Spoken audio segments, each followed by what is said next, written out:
자, 오늘 요한 1서의 앞부분 1, 2, 3절을 보게 되는데요.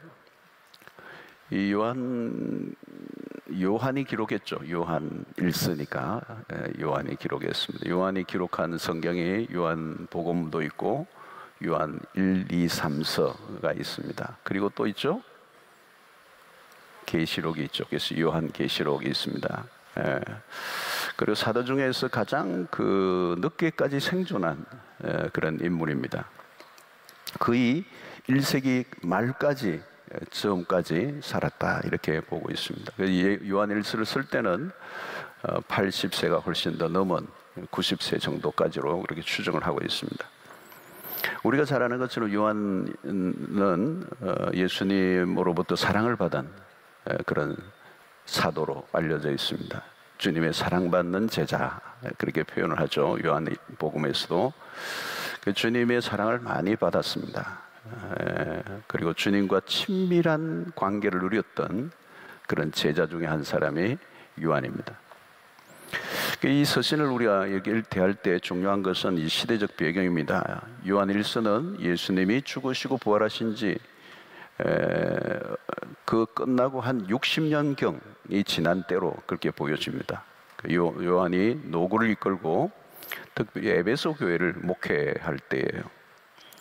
그런데 이제 에베소 교회를 목회를 하는데 예수님이 죽으신 이후에 한 60년이라는 세월이 지나는 가운데 이제 1세대 십자가 부활의 경험을 했던 뜨거운 1세대의 신앙의 주역들이 조금씩 사라지고 있는 그때에 이제 이런 성경을 기록하게 된 것입니다. 특별히 이제 요한계시록을 보면 요한계시록의 앞부분에 소아시아 7교회가 나오죠. 그 7교회 가운데서 에베소 교회를 향해서 너희 처음 사랑을 잃어버리게 됐다 이렇게 얘기를 하죠. 이 에베소 교회는 어떤 교회인가 하면 그야말로 기라성 같은 목회자들이 목회한 곳입니다. 대단한 목회자들이 목회를 했던 그런 교회죠. 그러니까 평균 수준 이상의 교회라고 볼 수가 있습니다. 그런데 이 에베소 교회가 역사가 흐르면서 이전과 같지 않았다는 거죠. 세월이 흐르면서 신앙이 석관화되는 것. 그리고 그 신앙의 1세대의 뜨거움이 2세대로 전달이 잘 안 되는 거예요. 1세대는 그 신앙의 체험이 분명한데 그것을 전수받는 다음 세대는 자기가 체험한 것이 아니라 이론적이고 지식적인 것을 받게 되니까 그냥 희미해져 가는 것입니다. 여러분 우리가 모태신앙도 그런 거 있잖아요. 모태 언제부터 신앙생활 하셨으니까 모태신앙입니다 그러더라고요. 배 안에서 자기가 신앙이 있었겠어요, 그죠?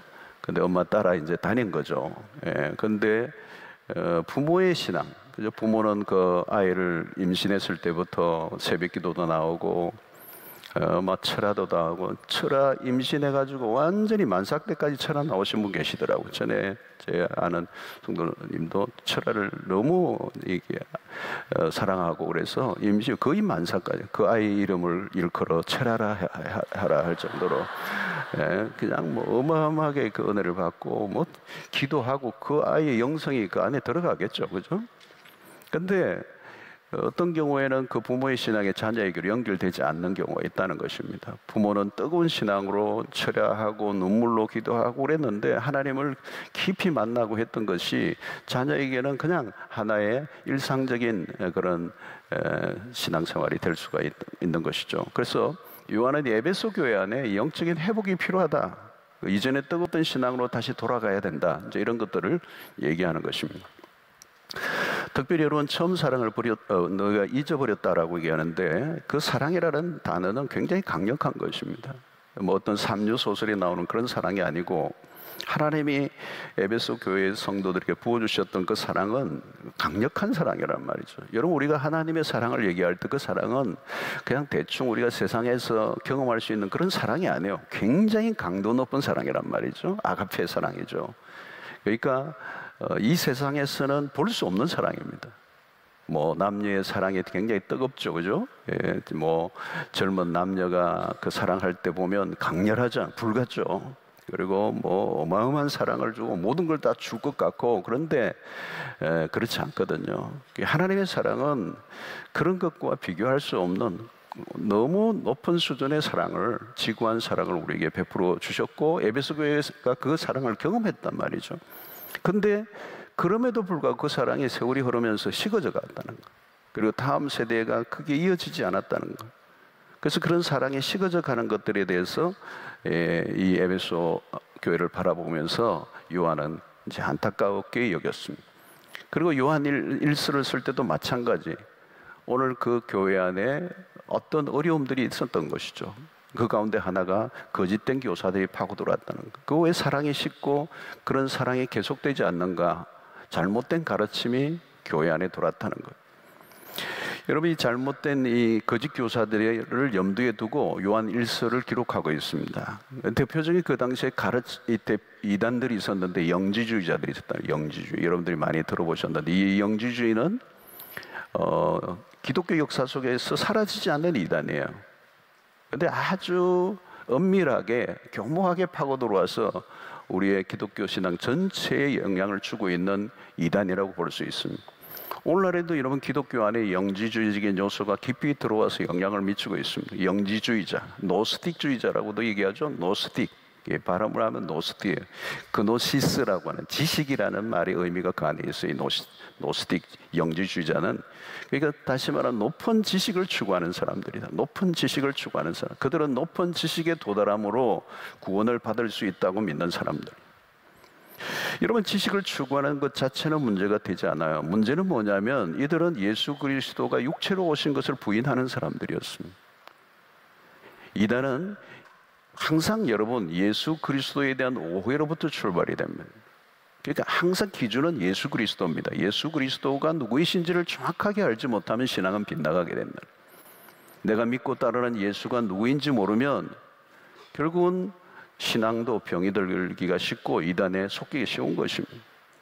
그래서 모든 기준은 그리스도로부터 출발합니다. 그리스도를 알아야 진리를 알게 되고, 그리스도를 바로 알게 될 때 그리스도를 보내신 하나님이 누구이신지를 알 수가 있게 되고, 그리스도를 바로 알아야 내가 누구인지 알게 되고, 내가 무엇을 해야 되는지, 내가 어떻게 살아야 되는지를 알게 되는 것입니다. 그래서 모든 것은 그리스도로부터 시작하고 그리스도로 끝을 맺어 결론을 내야 된다는 거예요.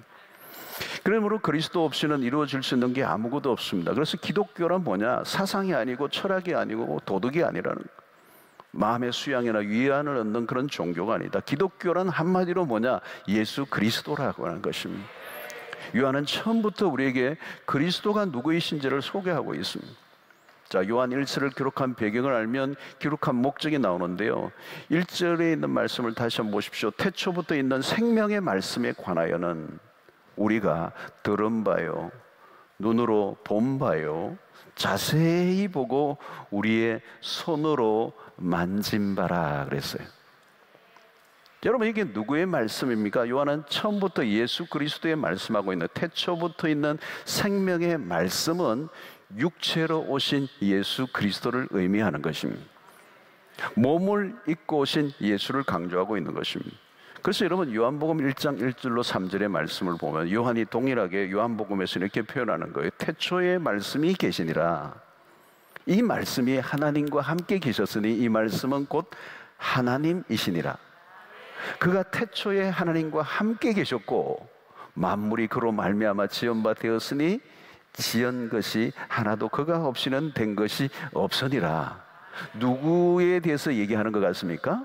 예수 그리스도라는 것. 굉장히 어려운 말이지만 말씀이 육신이 되어 오신 예수 그리스도에 대해서 얘기를 하고 있는 것입니다. 여러분, 이것은 창세기 1장 1절과 연결이 됩니다. 태초에 하나님이 천지를 창조하시니라. 천지를 무엇으로 창조하셨습니까? 말씀으로 창조하셨다. 누가요? 성부, 성자, 성령 하나님께서. 그래서 예수 그리스도에게 항상 따라오는 것이 있는데 그게 뭐냐면 생명과 말씀이라는 두 단어예요. 두 단어는 매우 중요한 주제입니다. 예수 그리스도가 어떻게 오셨는가? 말씀으로 계셨던 분이 육신이 되어 우리에게 생명으로 오셨다는 거예요. 이게 말씀과 생명. 그래서 말씀이 곧 그리스도고 그리스도를 통하여 우리에게 생명을 주셨다는 것입니다. 이렇게 해서 말씀은 천지를 창조하신 그 말씀이고 그 말씀이 우리 가운데 육체로 오신 그리스도라고 하는 것입니다. 그래서 1장 18절에 이렇게 얘기합니다. 말씀이 육신이 되어 우리 가운데 거하심에, 우리 가운데 거하심에, 여러분이 육신이 되어, 말씀이 육신이 되어 우리 가운데 거하심에, 어떤 영으로만 오신 게 아니라 육신으로 오셨다. 말씀이 육신이 되어 눈으로 보고 손으로 만진바되는, 보고 듣고 만질 수 있는 그런 실존으로 우리 가운데 거하시고, 그래서 우리가 그의 영광을 보니 아버지의 독생자의 영광이요 은혜와 진리가 충만하더라. 말씀이신 그리스도께서 우리 가운데 오신 것은 우리에게 생명을 주시기 위해서다. 그래서 여기서 생명이라는 단어를 우리가 주목해야 되는데, 이 생명은 어떤 생명이냐면, 여러분, 이 생명이라고 하는 것은 생명이 홀로 존재하고 있지 않아요. 생명이 혼자 툭 둥그러 있는 게 아니라 생명은 언제나 무엇과 연결되어 있어야 되는 거예요. 그리스도가 없는 곳에 생명은 있을 수가 없다는 것입니다. 진정한 생명은 하나님 안에 있을 때 생명이 있는 것이지, 생명이 스스로 혼자 존재할 수 없다는 겁니다. 그래서 우리가 죄를 지음으로 하나님을 떠날 순간부터 우리 안에는 생명이 없어요, 사실은. 오늘 세상의 사람들이 존재하고 생명이 살아있는 것 같지만 참 생명이 아니에요, 그게. 매우 부실한 생명이에요. 언제 소멸할지 모르는 그런 생명을 다 가지고 있는 거예요. 여러분, 인간의 생명이라는 게 그런 것이 아니라 한순간에 연기처럼 사라져버려요. 연기처럼 사라져요. 생명은 생명인데 죽은 생명과 같은 것입니다. 생명의 질이 현저히 떨어져 있는 생명입니다. 질병으로부터 자유로운 몸이 하나도 없습니다. 살아있지만 죽음과 붙어 있어요. 병이 들고 노화가 끊임없이 일어납니다. 본래는 영원한 생명이었는데 그러나 죄로 인하여 저주가 찾아오고 참 생명이 다 사라져버린 것이죠. 그래서 모든 생명은 모든 종교는 그 생명을 복원하기 위해서 애를 쓰는데, 그러나 어떤 종교 안에도 생명이 없어요. 종교는 인간이 만든 것이거든요. 인간이 만든 것으로 인간을 살려낼 수가 없어. 엄밀히 말하면 종교는 살리는 영이 아니라 죽은 영이에요. 죽은 영. 종교 안에는 죽음을 거스를 수 있는 힘이 존재하지 않습니다. 어떤 조직이나 시스템으로도 생명을 얻게 할 수는 없습니다. 인간이 만든 어떤 기막힌 사상이나 철학이나 과학도 생명을 얻게 할 수는 없어요. 아무리 훌륭한 그런 지식을 가지고 프로그램을 동원하고 억만장자 돈을 쌓아놔도 그것으로는 생명을 얻을 수가 없다는 거예요. 핵심적인 질문은 언제나 뭐냐면, 참된 생명이 그 안에 있느냐. 생명이 없다면 아무 의미가 없는 거예요. 그런데 여기에 생명, 참 생명, 영원한 생명이 그리스도 안에 있다는 것입니다. 여러분, 우리 앞으로 생명에 관해서 구분해서 보는 훈련을 해야 합니다. 영원한 생명을 가진 것을 우리는 생명을 가졌다고 얘기하는 거예요. 영원한 생명이 없다면 이미 그 몸은 사망의 저주 아래에 있는 시한부와 같은 거예요. 그러니까 참된 생명을 얻지 못한다면 인간의 삶이야말로 슬픈 스토리예요. 몸은 생명보다 죽음의 지배 아래에 있음을 보여주는 겁니다. 그러니까 몸 자체를 보면 소망이 없는 거죠. 그리스도가 그런 몸을 입고 오셨다고 그걸 받아들일 수 없다는 거예요. 그러나 여러분, 기독교는 몸을 부정하지 않습니다. 몸을 긍정해요. 몸을 부정하면 안 돼요. 몸을 잘 관리하는 것도 영성입니다. 우리의 몸이 성령이 거하는 전이에요. 우리에게 주어진 유한한 생명을 부정하지 않고 늙어가는 것에 대해서도 절망하지 않고 긍정적으로 바라보는 거예요. 그래서 고린도후서 4장 16절에 보니까, 그러므로 우리가 낙심하지 아니하노니, 왜 낙심하지 않느냐? 우리의 그 사람은 낡아지는 것 맞다. 그러나 우리의 속 사람은 날로 새로워진다. 바울은 사람의 외모가 늙어가는 것을 자연스러운 일로 보았어요. 세월이 흐르면 자연히 주름이 생기고 노화가 일어나는 거예요. 그래서 나이가 들면 외모로 승부를 거는 게 아니라 깊이로 승부를 내야 되는 거예요. 내적 성숙이 겉으로 드러나야 진짜라는 거예요. 바울은 우리의 그 사람은 낡아지지만 우리의 속 사람은 날로 새로워져 간다. 그렇기 때문에 나는 낙심하지 않는다. 그 사람에게 승부를 거는 게 아니라 내 속 사람. 바울은 겉과 속을 차이를 분명히 알고 있었던 것이죠. 그것은 겉은 낡아지지만 낙심하지 않는 이유는 우리의 몸 안에 영원한 생명이 있음을 믿기 때문에.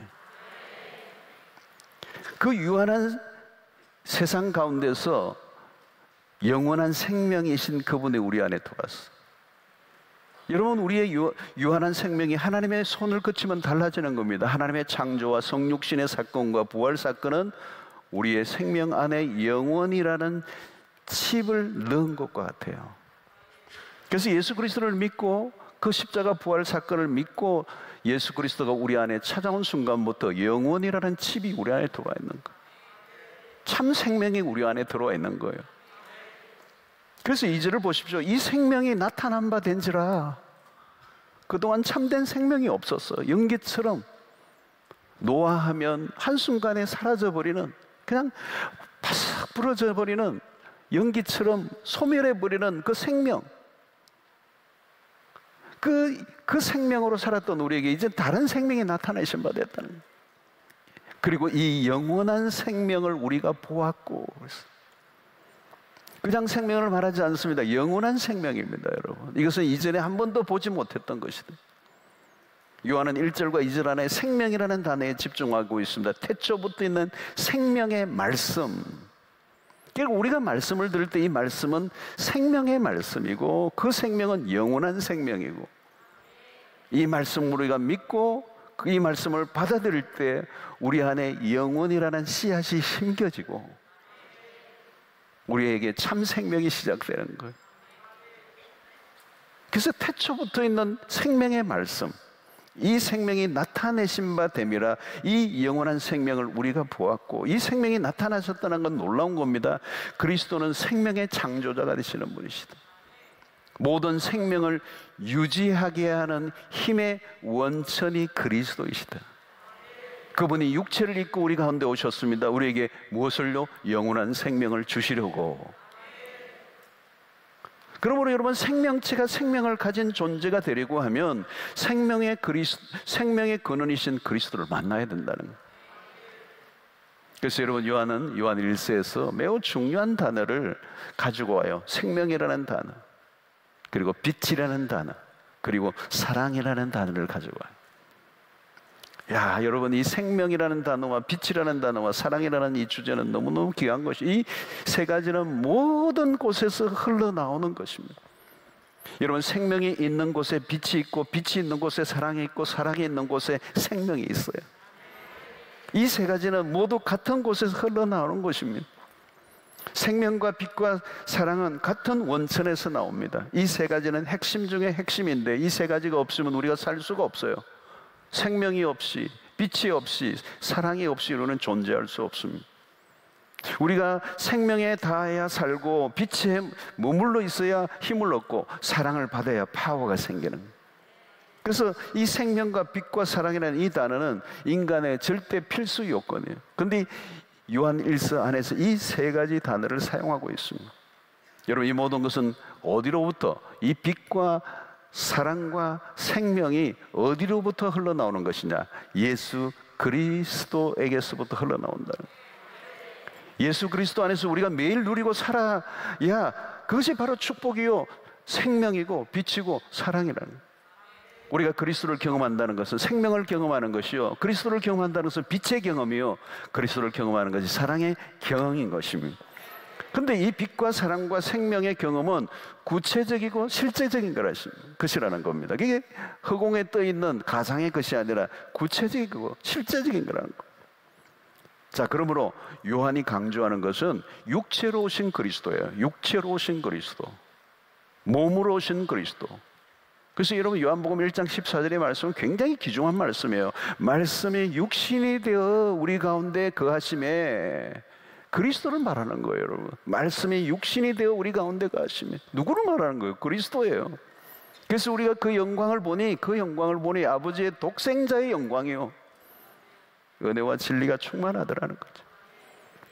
여러분, 요한이 예수께서 육체로 오셨다는 것을 뭘 의미하는 겁니까? 우리의 눈으로 볼 수 있도록 오셨다는 겁니다. 그것을 강조하는 이유는 뭘까요? 왜 눈으로 볼 수 있도록 육체로 오신 그리스도를 강조하고 있습니까? 요한이 이것을 편지를 쓰는 이유는 그 당시에 영지주의자들이 있었기 때문에. 영지주의자들은 그걸 부정해서 육체로 오신 예수를 부정하는 것입니다. 근데 여러분, 인카네이션, 이 성육신은 기독교의 핵심 중에 핵심이에요. 예수의 친히 가르쳐 주시고 예수님이 공생의 기적을 베푸시고 죄인들을 위하여 죽으시고 다시 사흘 만에 몸으로 부활하시고 그 몸을 그대로 하늘로 들리우심을 제자들이 보게 하시고 너희들이 본 그대로 다시 오실 것이라고 몸으로 오실 것을 얘기하세요. 요한은 제자로서 예수님의 최후의 만찬 자리에 주님이 베푸신 떡과 포도주를 통하여 예수님의 죽으심을 기념하는 성찬에 참여를 했어요. 그리고 예수 그리스도가 십자가에 죽으시는 것을 직접 목격을 했습니다. 뿐만 아니라 사흘 만에 부활하신 예수를 눈으로 보았습니다.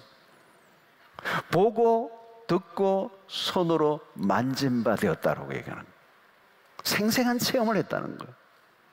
부활하신 예수님께서는 도마에게도 너의 손으로 내 손과 내 옆구리를 만져보라고 그랬어요. 의심하고 있는 도마에게 나타나셔서 만져봐라.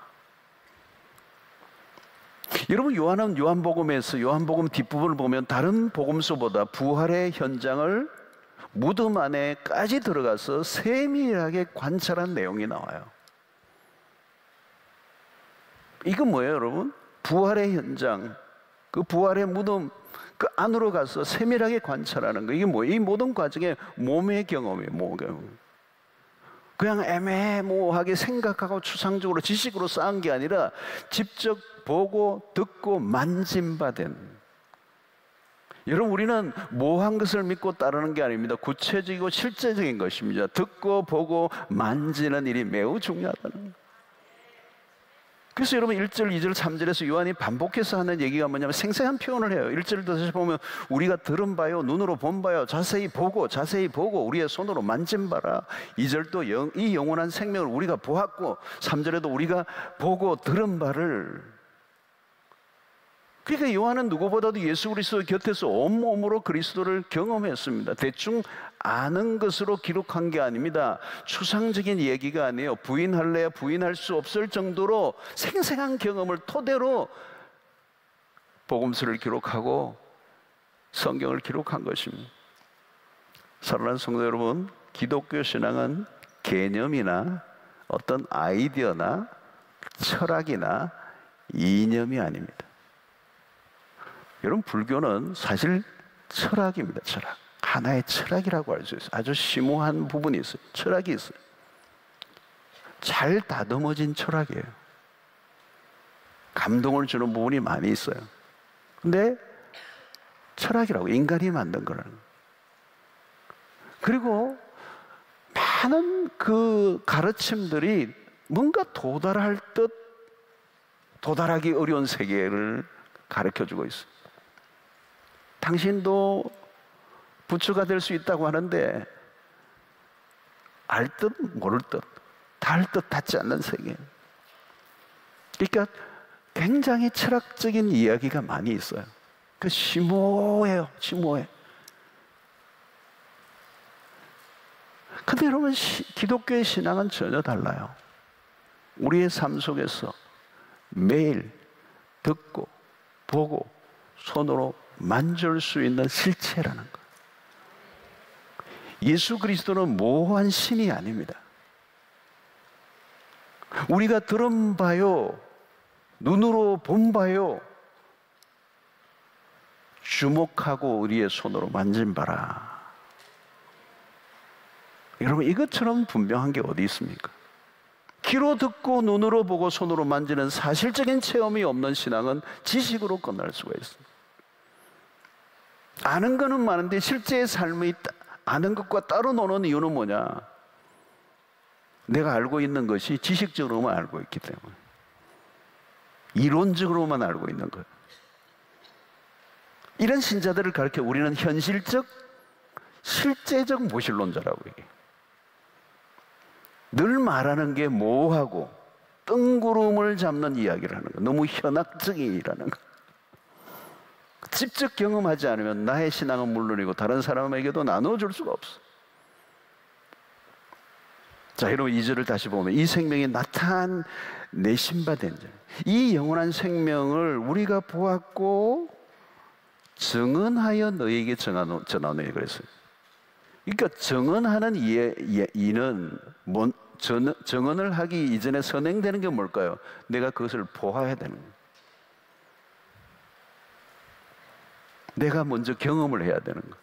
증언하는 증인이 누굽니까? 내가 본 사람, 목격한 사람, 경험한 사람. 내가 경험하지 않고 누구에게 전할 수가 있겠습니까? 떠밀려 증인으로 나설 수는 있지만 확신이 없겠죠. 그러면 금방 들통이 나는 겁니다. 여러분 직접 체험을 한 사람과 그렇지 않은 사람은 큰 차이가 납니다. 벌써 상대가 알아차려요. 나는 보았습니다. 난 보았습니다. 다르죠, 그죠? 나는 보았습니다. 나는 만졌습니다. 나 직접 들었습니다. 여러분 사도행전에서 베드로와 요한이 관원들의 위협을 받았습니다. 예수 믿는 이 소수의 무리들이 강력하게 복음을 전하고 하니까 믿는 자들이 막 3,000명, 5,000명 일어나니까 그 관원들이 다 그냥 충격을 받고 위협을 하잖아요. 베드로와 요한을 막 잡아 가두려고 그러고. 근데 사도행전 4장 20절에 뭐라고 얘기합니까? 우리는 보고 들은 것을 말하지 않을 수 없다. 확신에 차 있잖아요. 없는 것을 지어 만드는 것은 힘들어요. 근데 내가 직접 목격을 했어. 내가 경험을 했어. 자, 여러분 오늘 우리의 신앙의 개성의 어려움도 여기 있는 거예요. 앞선 세대는 분명한 체험이 없이 부모의 신앙만 따라가면 언젠가는 딜레마에 빠지게 돼 있어요. 내 신앙이 없는 거죠. 그래서 여러분 우리 입교라고 하는 것을 우리 해요. 유아 세례 받은 부모의 신앙으로 사실 세례를 받은 거죠. 그래서 14세 이상이 되면 이제 입교를 합니다. 그 본인의 신앙의 고백을 받아들이고 이제 공동체의 입교인이 되고 이제 세례 성찬에 참여할 수 있는 자격이 주어지는 거예요. 본인의 신앙의 고백이 이제 다시 새롭게 하는 것입니다. 나의 신앙, 내가 만난 예수, 내가 경험한 하나님, 내가 믿는 십자가, 여기에 대한 분명한 고백이 있어야 돼요. 1세대의 신앙이 2세대로 전수되는 것은 말로는 안 되는 거예요, 사실은. 그렇죠? 중요한 것은 2세대가 다시 자기의 하나님을 경험해야 되는 거예요. 아, 부모님이 말씀하신 그 이야기가 바로 이거구나라고 하는 자기 경험의 세계가 와야 되는 거예요. 그러지 않으면 그분의 하나님이고 그분의 부모님의 예수예요. 내 예수가 아니에요. 여러분 신앙의 세계는 리서치하는 게 아니에요. 성경 공부만으로 안 돼요, 여러분. 성경 말씀을 머리로만 아는 게 아니라 온몸으로 경험하는 일이라 해야 된다. 그 말씀을 귀로만 듣는 게 아니라 눈으로도 봐야 되고 손으로 만짐바 되는 것이 있어야 돼요. 오감으로 경험하고 온몸으로 경험하고 삶 전체로 체험하고 내 존재가 떨릴 정도로 하나님의 말씀이 파고드는 것을 경험하고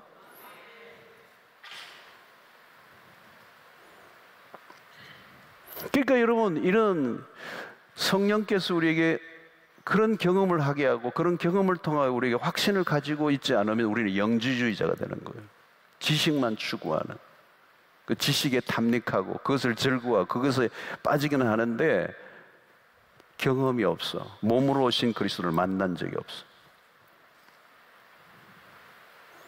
여러분 몸으로 신앙도 몸으로 경험하는 것과 그렇지 않은 것은 큰 차이가 있는 겁니다. 여기서 신앙이 갈라지는 것입니다. 여기서 우리 신앙이 전혀 다른 길을 걷게 되는 거예요. 자, 그러나 여러분, 체험을 한다고 해서 체험만을 절대시해서는 안 돼요. 우리의 체험에는 한계가 있어요. 내가 체험한 것에만 갇혀 있으면 안 됩니다. 하나님을 우리가 경험할 수 있습니다. 그러나 내가 경험한 하나님이 전부는 아니에요. 우리가 온전히 다 경험할 수 있는 하나님이 아니에요. 그러기에는 하나님이 너무 크신 분이세요. 그러므로 인간의 체험은 언제나 한계를 갖고 있습니다. 내가 경험한 하나님.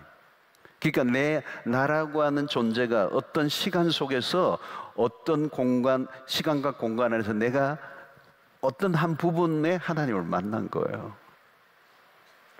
그게 체험의 한계입니다. 그게 절대시하면 안 된다는 겁니다. 영원하신 하나님을 내 시간에 갇혀있는 하나님으로 이해해서는 안 되죠. 여러분, 우리의 개념 안에 영원이라는 개념은 생소한 겁니다. 영원이 뭔지 우리는 잘 몰라요. 살아본 적도 없고 시간의 세계가 아니기 때문에 영원이라는 것은. 그 영원한 신 하나님을 시간 안에 갇혀있는 개념으로 이해할 수 있을까요? 불가능한 거예요. 천국의 개념도 우리의 경험을 넘어서는 것이기 때문에 다 이해할 수 없는 것입니다. 가끔 천국 갔다 왔다 하는 분들의 간증들이 종종 나오는데 별로 우리 신앙에 도움이 되지 않아요. 천국에 대한 간증을 듣고 나면 천국이 갑자기 작아져 버려요. 그 사람이 경험한 것 안에 천국이 갇혀버린단 말이에요. 천국은 어떤 한 사람이 경험한 것을 훨씬 더 뛰어넘는 세계. 본인이 말하는 가운데 어느 부분을 강조하다 보면 다른 사람에게 넘어가는 과정인데 왜곡이 일어나고 오해가 일어나는 것. 그래서 바울은 삼청천에 바울도 천국의 경험을 한 분이에요. 독특한 신비로운 체험을 했지만 언급을 자기가 했다는 걸 언급을 자제하잖아요. 3인칭을 쓰고 있다고요. 여러분, 신비주의가 왜 문제가 되는 것입니까? 신비로운 체험을 할 수 있습니다. 기독교 안에 신비로움이 많이 있어요. 문제는 뭐예요? 말씀이 없는 체험을 강조할 때예요. 그러므로 여러분, 건강한 영적 체험은 말씀에 대한 체험입니다. 말씀을 체험해 보았습니까? 아, 이게 하나님의 말씀이구나. 온 몸과 마음이 그 영혼이 그 말씀 앞에 반응하는 시간을 가져보았습니까? 여러분, 체험을 하고 나면 내가 몸으로 경험한 체험은 오래 기억에 남습니다.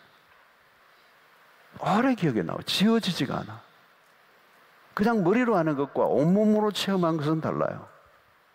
무엇이 실력이 되는 겁니까? 이론과 경험이 쌓여갈 때 실력이 되는 거예요. 말씀이 실력이 되어야 된다는 거예요. 말씀을 체험한 것들만 우리의 삶의 능력이 되는 거예요. 그러므로 경험이 중요합니다. 그래서 구약 성경에 아브라함의 하나님, 이삭의 하나님, 야곱의 하나님이라는 말은 뭘 의미하는 겁니까? 각자가 경험한 하나님을 얘기하는 거예요.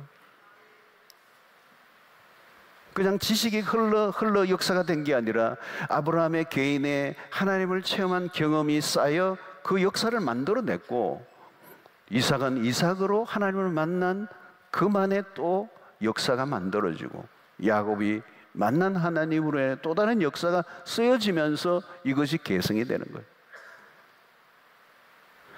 그러므로 그냥 추상적인 것들이 물려지는 것이 아니라는 겁니다, 여러분. 오늘 우리가 이 철야에 참여하는 것도 하나의 영적인 경험입니다. 여기서 중요한 영적 계승이 우리가 일어나는 것은 놀라운 것입니다. 지금도 우리가 이 경험한 것들은 다 설명할 수가 없는 것이죠. 이 철야 안에서 경험하는 이 어떤 이런 영적인 움직임, 영적인 분위기, 어떤 주어지는 각자에게 주어지는 은혜, 그렇죠? 이 시간에 있는 이런 것들을 설명해낼 수가 없어요. 근데 이 안에 차곡차곡 영적인 경험들이 쌓여져 가고 있는 것입니다.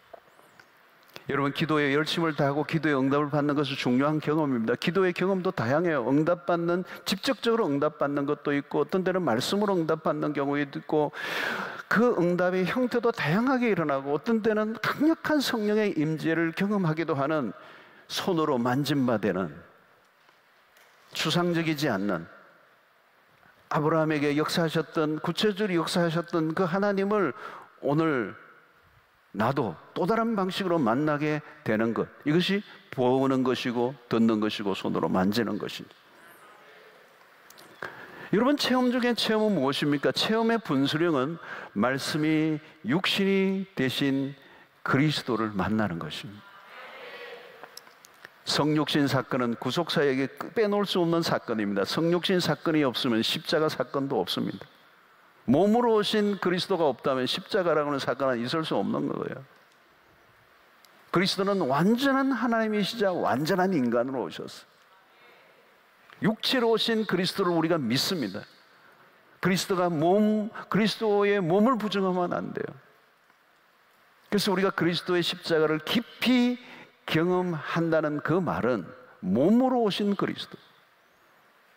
그래서 2000년 전 십자가 사건의 어느 순간에 나에게로 들어오는 경험.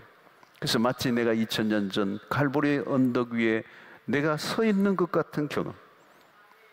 그 앞에서 내가 눈물을 흘리고 있는, 그리고 내가 십자가의 가해자로 서 있는 나를 만나게 되고 죄인인 나를 위하여 죽으신 그리스도의 그 은혜에 감격하고 무릎을 꿇는 사건.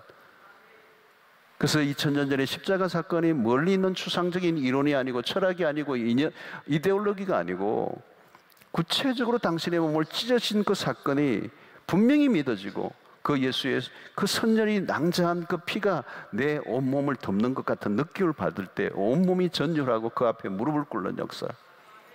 이게 눈으로 보고 손으로 만짐받고 듣는 역사가 일어나는 거예요. 내 안에 예수의 생명이 들어온 것을 구체적으로 체험하는 사건이 성찬이에요. 그래서 요한은 예수 그리스도에 대한 체험을 말하고 있는 것입니다. 우리의 체험이 자꾸 다른 방향으로 흐르는데 체험 중에 체험은 그리스도의 십자가를 경험하는 것입니다. 그게 언제요? 성찬 예식 때.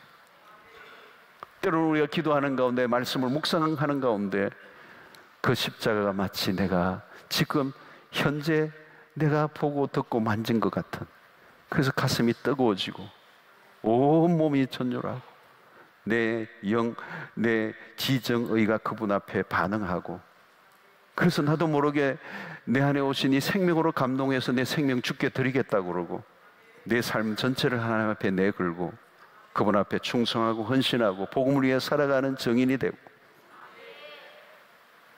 이건 보고 듣고 만진 바 되어야만 가능한 일이라는 거죠.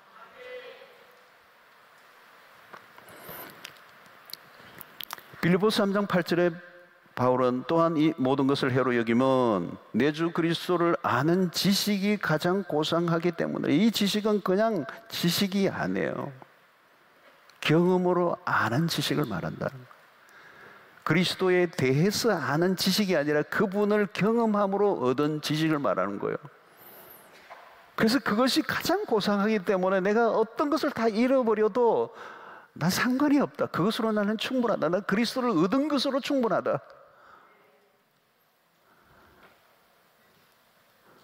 여러분, 다른 차원의 삶을 살게 되는 것입니다. 완전히 다른 세계, 3차원의 세계를 벗어나게 되는 삶. 2000년 전에 십자가 사건이 오늘의 나의 사건이 되고 내가 보고 듣고 만짐받은 사건이 되고 이제는 더 이상 나와 분리할 수 없을 정도로 하나가 된 그 사건이 되면 이제는 다른 차원의 인생을 살아갈 수밖에 없어요. 왜냐하면 영원이신 그분이 내 안에 들어와 역사하기 때문에.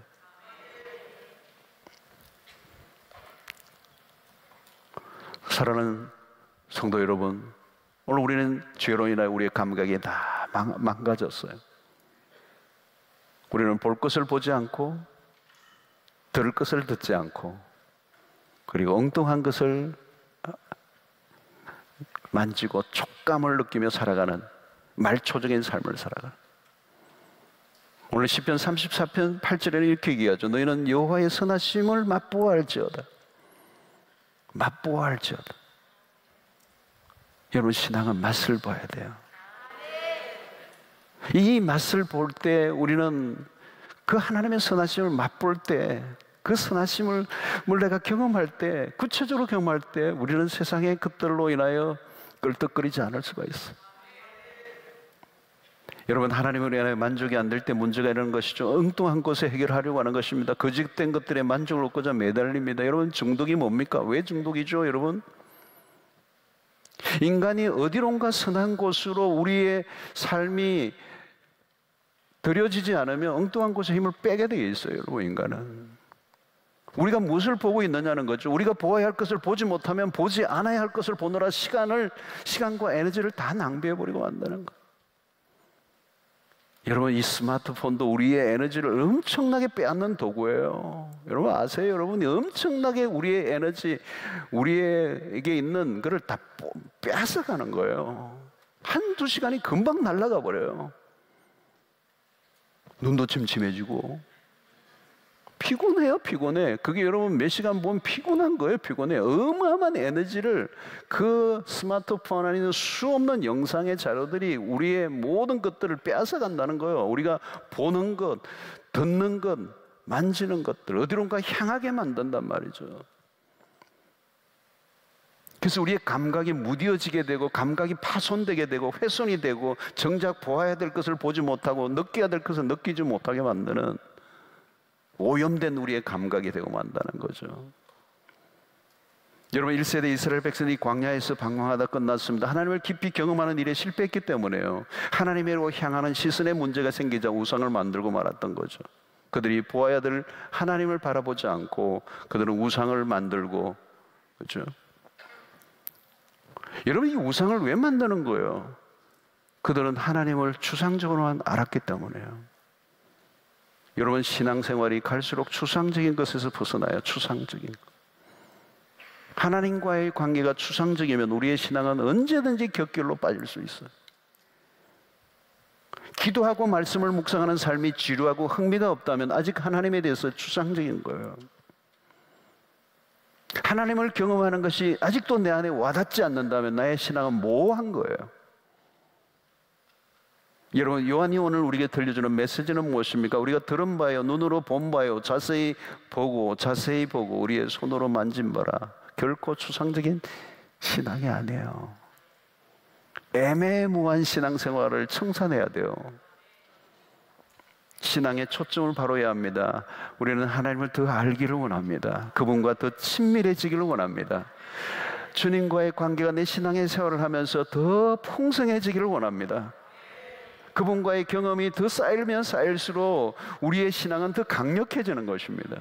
세상에 어떤 보고 듣고 만진바되는 이 오감을 만족시키려고 하는 이 세상의 문화로부터 우리를 건져 지켜낼 수 있는 것은 하나님을 온전히 경험하는 것입니다.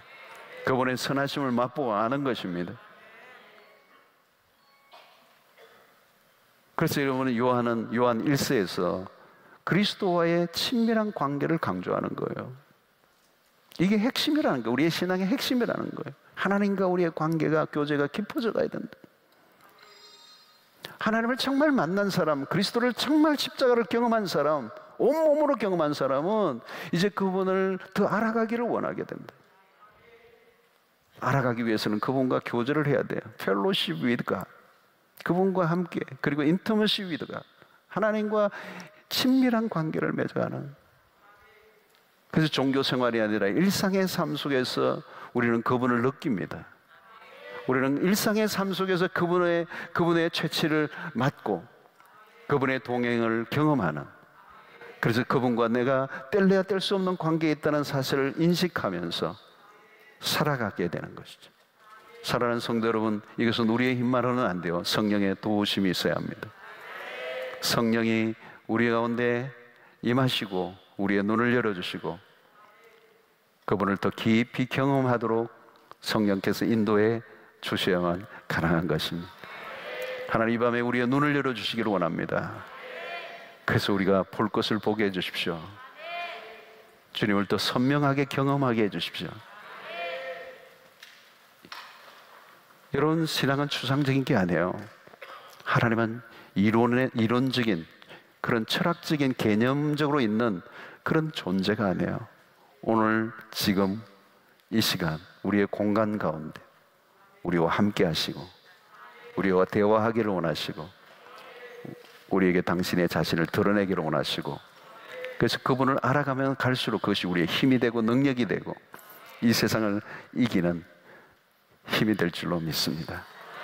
오늘도 그 간절한 열망을 가지시고 하나님 이제 추상적인 신앙 던져버리게 하시고 매일매일 주님을 더 깊이 구체적으로 경험하며 살게 하여 주시옵소서. 말씀을 읽는 가운데, 기도를 하는 가운데, 예배를 드리는 가운데, 일상을 살아가는 가운데 하나님을 구체적으로 경험하게 하여 주시옵소서. 그래서 내 눈이 더 열려져 가게 하여 주시고 우리의 신앙이 더 선명해지게 하여 주시고 더 확신에 차게 하시고 더 하나님의 말씀의 능력으로 살게 하여 주시옵소서.